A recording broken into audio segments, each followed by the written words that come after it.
And we're learning a lot about the brain. You know, we don't know really how it works. I mean, really.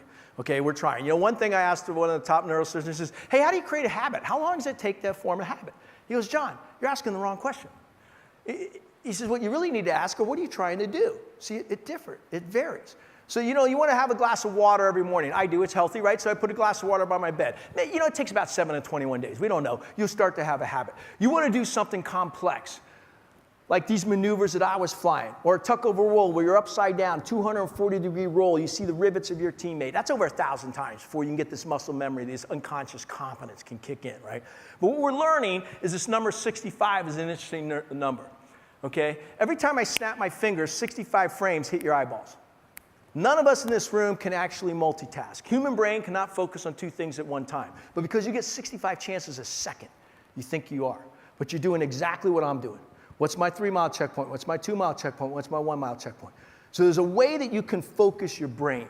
I do a lot of it now. You know, I have a meditation practice. I have a yoga practice. I think you're going to do yoga on Friday. That's cool.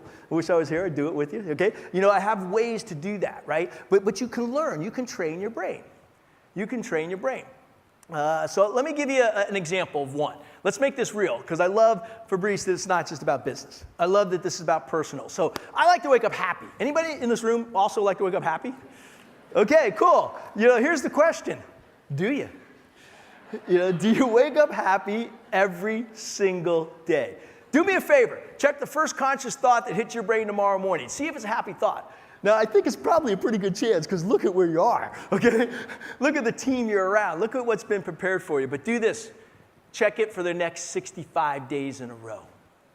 See if every day you have a happy thought. It turns out we can train our brains to wake up happy. You all probably know this. There's a lot of studies out on happiness. Somebody give me a quality. What's a quality of a happy person? Self-assessed, by the way. Someone shout it out.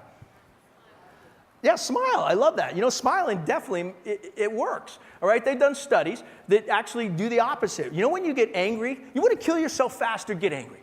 Okay? Next time you get angry, do me a favor. Grab your hands and just choke yourself. Okay? Because that's exactly what you're doing. Okay? It turns out smiling does the opposite. You can feel it right now. When you smile, the energy in your body changes. So it turns out there's a physical and a mental aspect to it, okay? So smiling works. Optimism. Anybody think optimism works? Yeah, it actually does. But here's my suggestion. You better have a plan. Because optimism without a plan, you're screwed. Okay, so you gotta have a plan in your life too. But optimism works, okay? Well, it turns out the number one quality, gratitude. Turns out that people who are grateful typically are happy, or at least happier than most, okay? So I didn't make this up. It's a study. You can look at it, right? So I said, okay, if that's true, here's what I want to do. I want to wake up happy, so I'm going to do my glad to be here wake up. I do this every morning. You guys can try this. Here's what I did this morning. The very first thing I did when I woke up is I said, what am I grateful for? And the very first thought that hit my head was you all. I said, in a few hours, I'm going to get the rare privilege to share some information with others who have the ability to impact other people's lives. That's a privilege. I'm just grateful for that. Then I said, I'm healthy. I'm strong. I feel good today. You know, and here's what's actually kind of cool. The human brain doesn't care. It doesn't care if you're actually experiencing something for the first time or you're remembering it. So you get extra brownie points for just remembering good things. So what I do is I go back in my life. I go back 24 hours because I do this every day. I say, what happened yesterday? What do I have something to be grateful for? You go back to the people who've made impacts in your life. But plant those seeds in your brain. Then what I do is I go forward. Most people forget to do this. Go forward in your day. And start to create your own destiny. Think about others, not just yourself. You do this about 65 times. Be honest with you, we don't really know. But you do this about 65 times, the neuroplasticity of your brain changes. Their neurons fire differently. And you all know that neurons that fire together, wire together, and bam, you'll start to have more conscious, happy thoughts. Don't believe me. Try it.